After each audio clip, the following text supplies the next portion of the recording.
Hello students, मैं सुधा स्वागत करती हूँ आप सबका आपके अपने चैनल तैयारी ऑनलाइन में। आज हम डिस्कस करने जा रहे हैं वर्कशीट नंबर 66। वर्कशीट नंबर 66 सामाजिक विज्ञान का वर्कशीट है और ये वर्कशीट है क्लास 10th का। वर्कशीट है 17 दिसंबर 2020 का। बच्चों, आज का हमारा टॉपिक है राजनीतिक दल। राजनीतिक दल का पुनरावृत्ति दिया गया है जिसमें कुछ प्रश्न दिए गए हैं, उसके उत्तर हमें लिखने हैं। पहला प्रश्न हमारा है राजनीतिक दलों के कार्य लिखिए। तो बच्चों, राजनीतिक दलों के क्या क्या कार्य होते हैं? चुनाव लड़ना, सरकार का गठन करना और नीतियां बनाना। चलिए इसका उत्तर देखते हैं। तो देखिए बच्चों, पहले प्रश्न का उत्तर हो जाएगा राजनीतिक दल के कार्य। क्या क्या कार्य हैं? चुनाव लड़ना, सरकार का गठन करना, कार्यक्रम तथा नीतियां बनाना, कानूनों का निर्माण करना और विपक्ष की भूमिका। अब देखिए, चुनाव लड़ना राजनीतिक दलों का प्रमुख कार्य होता है। सरकार का गठन करना, वो पार्टियां जिनको बहुमत मिलता है सरकारें बनाती हैं और चलाती हैं। जैसे अभी किस पार्टी की सरकार है? तो बीजेपी पार्टी की सरकार है। और दिल्ली में किस पार्टी की सरकार है बच्चों? तो आपकी है ना? अरविंद केजरीवाल जी जो हैं वह आप पार्टी के हैं। अब आगे देखिए, कार्यक्रम तथा नीतियां बनाना। दल विभिन्न नीतियों और कार्यक्रम मतदाता के सामने रखते हैं और मतदाता उनमें से अपने पसंद की नीतियों और कार्यक्रम चुनते हैं। कानून का निर्माण, राजनीतिक दल देश के लिए कानून बनाने में निर्णायक भूमिका निभाते हैं। उसके बाद विपक्ष की भूमिका, चुनाव हारने वाले दल विपक्ष की भूमिका निभाते हैं। तो यह है बच्चों प्रश्न संख्या 1 का उत्तर। दूसरा प्रश्न हमारा है किसी दल को राष्ट्रीय या प्रांतीय मानने का आधार क्या है? अब हम किस आधार पर किसी भी दल को राष्ट्रीय या प्रांतीय मानते हैं? तो चलिए इसका उत्तर देख लेते हैं। तो यहाँ देखिए बच्चों, प्रश्न संख्या 2 का उत्तर। राष्ट्रीय दल जब कोई पार्टी 4 राज्यों के विधानसभा चुनाव में या लोकसभा चुनाव में कुल वैध मतों का कम से कम 6% मत हासिल करती है और लोकसभा चुनाव में कम से कम 4 सीट पर जीत दर्ज करती है, तो उन्हें राष्ट्रीय पार्टी के रूप में मान्यता मिल जाती है। जैसे में देखिए दिया हुआ है बीजेपी, भारतीय राष्ट्रीय कांग्रेस पार्टी।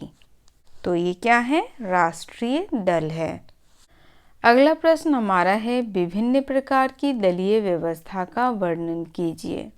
प्रश्न संख्या 3 का उत्तर हो जाएगा किसी देश में राजनीतिक दलों की संख्या के आधार पर दल व्यवस्था को 3 वर्गों में विभाजित किया जाता है। पहला हो गया आपका एक दलीय प्रणाली। यदि किसी देश में एक ही राजनीतिक दल होता है तो चुनाव लड़ता है और सरकार बनाता है, उसे एकल प्रणाली कहते हैं, जैसे चीन। तो बच्चों, ऐसे दलीय प्रणाली में विकल्पहीनता होती है। दूसरा हमारा है द्विदलीय प्रणाली। किसी देश में 2 प्रधान दल होते हैं और सत्ता इन्हीं 2 दलों के बीच आती जाती रहती है।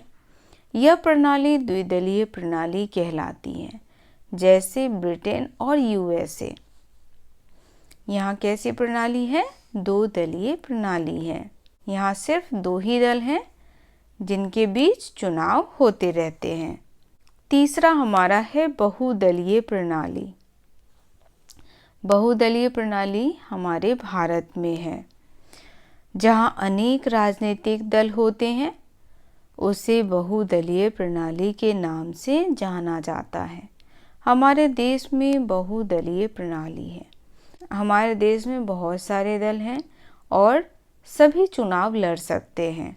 अगला प्रश्न है, वर्तमान में राजनीतिक दलों के समक्ष चुनौतियों की व्याख्या कीजिए।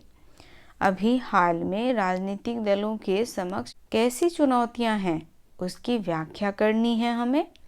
तो देखिए बच्चों, इसका उत्तर हो जाएगा, राजनीतिक दलों की प्रमुख चुनौतियां होती हैं। कौन कौन सी हैं? पहला है आंतरिक लोकतंत्र का अभाव। दूसरा, वंशवाद की चुनौती। आपने देखा होगा, जिसके पिता राजनीतिक दल में है उसका पुत्र भी आ जाता है और वह यही कोशिश करता है कि उसके आगे की पीढ़ी भी राजनीतिक दल में ही आए। तो यहाँ पर क्या कहलाएगा? वंशवाद। तीसरा, धनबल की चुनौती। अब यहाँ देखिए बच्चों, चुनाव वही लोग लड़ सकते हैं जिनके पास धन हो, क्योंकि गरीब लोग चुनाव लड़ने में सक्षम नहीं होते हैं। चौथा, बाहुबल की चुनौती। धन के साथ साथ उनके पास और क्या होना चाहिए? बाहुबल। और पांचवा है विकल्पहीनता।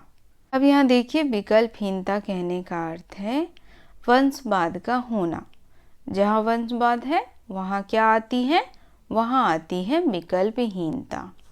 भारतीय राष्ट्रीय कांग्रेस के प्रमुख विचारात्मक तत्वों की विवेचना कीजिए। अब हमें किसके बारे में बताना है? तो भारतीय राष्ट्रीय कांग्रेस के बारे में। प्रश्न संख्या 5 का उत्तर हो जाएगा, भारतीय राष्ट्रीय कांग्रेस INC। भारतीय राष्ट्रीय कांग्रेस पार्टी की स्थापना 1885 में हुई थी और किसने की थी? तो A.O. ह्यूम ने की थी।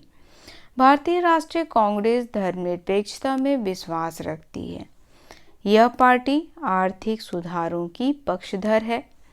भारतीय राष्ट्रीय कांग्रेस अल्पसंख्यक वर्ग के हितों की रक्षक मानी जाती है। यह दल लोकतांत्रिक मूल्यों तथा गांधीवादी विचारधारा में भी आस्था रखता है। अगला प्रश्न है, भारतीय जनता पार्टी के प्रमुख विचारात्मक तत्वों की विवेचना कीजिए। भारतीय जनता पार्टी यानी BJP, शॉर्ट फॉर्म में BJP कहते हैं।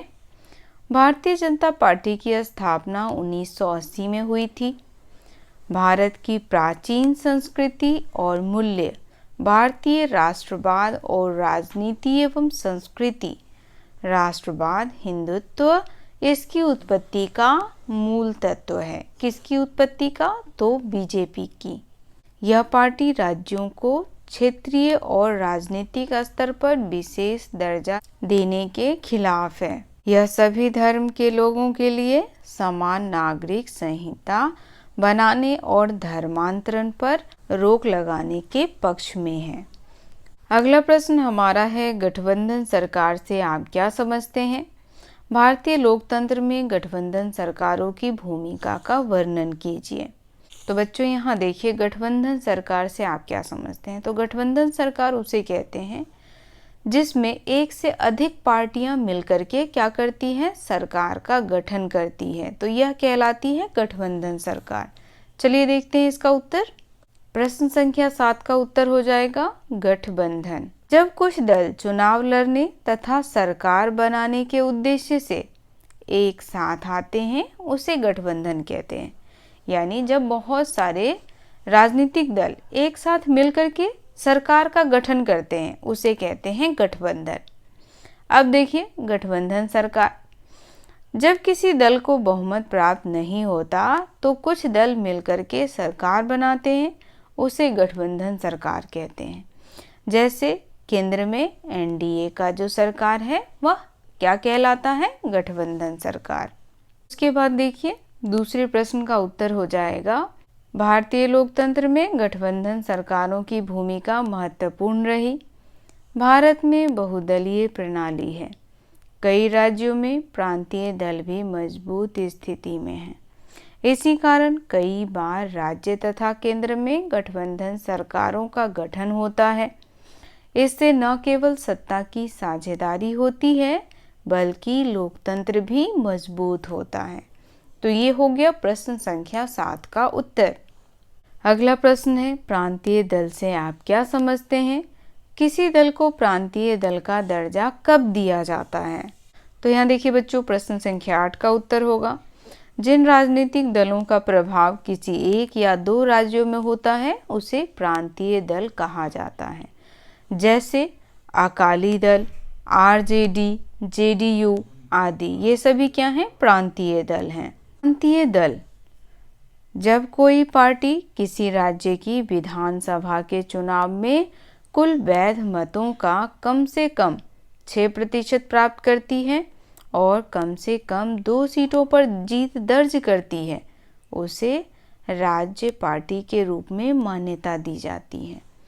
जैसे आप और आरजेडी। अगला प्रश्न है, भारत में क्षेत्रीय दलों के उभार ने संघवाद एवं लोकतंत्र को मजबूत किया। क्या आप इस कथन से सहमत हैं? व्याख्या कीजिए। तो चलिए इसका उत्तर भी देख लेते हैं। प्रश्न संख्या 9 का उत्तर हो जाएगा, यह कथन सही है। भारत में क्षेत्रीय दलों ने संघवाद और लोकतंत्र को मजबूत किया है। कैसे किया है? तो यह देखिए, प्रांतीय दलों की मजबूती से गठबंधन की राजनीति की शुरुआत हुई है। इससे विभिन्न विचारधाराओं तथा प्रांतों को केंद्रीय सरकार में भी भागीदारी करने का मौका मिला है। तो ये हो गया प्रश्न संख्या 9 का उत्तर।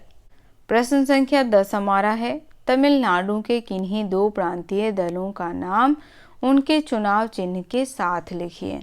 प्रश्न संख्या 10 का उत्तर हो जाएगा डीएमके, जिसका चुनाव चिन्ह है उगता हुआ सूरज, और दूसरा एआईएडीएमके, जिसका चुनाव चिन्ह है 2 पत्तियां। तो बच्चों, ये दोनों चुनाव चिन्ह तमिलनाडु के प्रांतीय पार्टियों का है। देखिए अगला प्रश्न है, नीचे दिए गए अनुच्छेद को पढ़िए एवं पूछे गए प्रश्नों के उत्तर दीजिए। तो बच्चों, यहाँ एक अनुच्छेद दिया गया है जिसे पढ़ना है और नीचे कुछ प्रश्न दिए गए हैं जिसका उत्तर हमें अनुच्छेद से ही लिखना है। जब अनेक दल सत्ता के लिए होड़ में हों और 2 दलों से ज़्यादा के लिए अपने दम पर या दूसरों से गठबंधन करके सत्ता में आने का ठीक ठाक अवसर हो, तो उसे बहुदलीय व्यवस्था कहते हैं। क्या कहते हैं? बहुदलीय व्यवस्था। जब हम कई दलों को मिलाकर के एक सरकार बनाते हैं जिसे गठबंधन कहते हैं, वह क्या कहलाता है? बहुदलीय व्यवस्था और गठबंधन की सरकार। भारत में भी ऐसे ही बहुदलीय व्यवस्था है। इस व्यवस्था में कई दल गठबंधन बनाकर भी सरकार बना सकते हैं। जब किसी बहुदलीय व्यवस्था में अनेक पार्टियां चुनाव लड़ने और सत्ता में आने के लिए आपस में हाथ मिला लेती हैं, तो इसे गठबंधन या मोर्चा कहा जाता है। जैसे 2004 के संसदीय चुनाव में भारत में ऐसे 3 प्रमुख गठबंधन थे। पहला राष्ट्रीय जनतांत्रिक गठबंधन, दूसरा संयुक्त प्रगतिशील गठबंधन और तीसरा वाम मोर्चा गठबंधन। अक्सर बहुदलीय व्यवस्था बहुत घालमेल वाली लगती है और देश को राजनीतिक अस्थिरता की तरफ ले जाती है, पर इसके साथ ही इस प्रणाली के विभिन्न हितों और विचारों को राजनीतिक प्रतिनिधित्व मिल जाता है। तो बच्चों, ये है अनुच्छेद। अब देखते हैं कि इससे संबंधित प्रश्न क्या पूछा गया है। पहला प्रश्न हमारा है, बहुदलीय व्यवस्था क्या है? तो देखिए इसका उत्तर आप इसमें से ही लिख सकते हैं। पहले प्रश्न का उत्तर हो जाएगा आपका, जब अनेक दल के लोग होड़ में हो और 2 दलों से ज़्यादा के लिए अपने दल या दूसरे से गठबंधन करके सत्ता में आने का ठीक ठाक अवसर हो, तो उसे बहुदलीय कहते हैं। क्या कहते हैं? बहुदलीय। तो यहाँ देखिए बच्चों, पहले प्रश्न का उत्तर मैंने यहाँ भी लिख दिया है ताकि आपको सहूलियत हो। जहाँ पर 2 से अधिक राजनीतिक दल हो और उसके सरकार बनाने की संभावना हो, उसे बहुदलीय व्यवस्था कहा जाता है। दूसरा हमारा है, गठबंधन सरकार से आप क्या समझते हैं? तो गठबंधन सरकार किसे कहते हैं? जहाँ बहुत सारी बहुदलीय पार्टी एक साथ मिलकर के जब सरकार बनाती है तो उसे कहते हैं गठबंधन सरकार। प्रश्न संख्या 2 का उत्तर हो जाएगा, जब 2 या 2 से अधिक दल मिलकर चुनाव लड़ते हैं तथा मिलकर सरकार बनाते हैं तो उसे गठबंधन सरकार कहा जाता है। तीसरा प्रश्न है, क्या चीन में बहुदलीय व्यवस्था है? बच्चों इसका उत्तर हो जाएगा नहीं, चीन में जो है बहुदलीय व्यवस्था नहीं है, वहाँ एकल व्यवस्था है। तो यहाँ देखिए इसका उत्तर हमने लिखा है नहीं, चीन में एक दलीय व्यवस्था है। अगला प्रश्न हमारा है, उपरोक्त गद्यांश का सार अपने शब्दों में लिखिए। हमें क्या करना है, इसका सार अपने शब्दों में लिखना है। तो चलिए इसका उत्तर देखते हैं। यहाँ देखिए, जहाँ पर 2 से अधिक राजनीतिक दल हो और उनके सरकार बनाने की संभावना हो उसे बहुदलीय व्यवस्था कहा जाता है। जब 2 या 2 से अधिक दल मिलकर चुनाव लड़ते हैं तथा मिलकर सरकार बनाते हैं तो उसे गठबंधन सरकार कहा जाता है।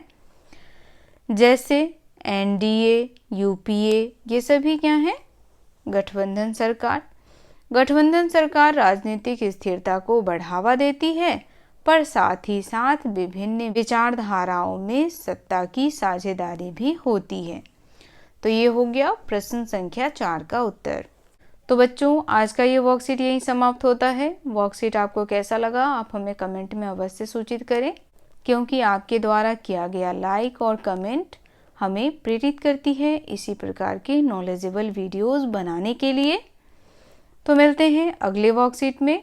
अगर आप हमारे चैनल पर नए हैं तो चैनल को सब्सक्राइब कर लें, बेल आइकन को दबाएं ताकि सभी नोटिफिकेशन आप तक पहुंचता रहे। वीडियो को लाइक करें और अपने दोस्तों के साथ शेयर करना बिल्कुल न भूलें। आप सबका धन्यवाद।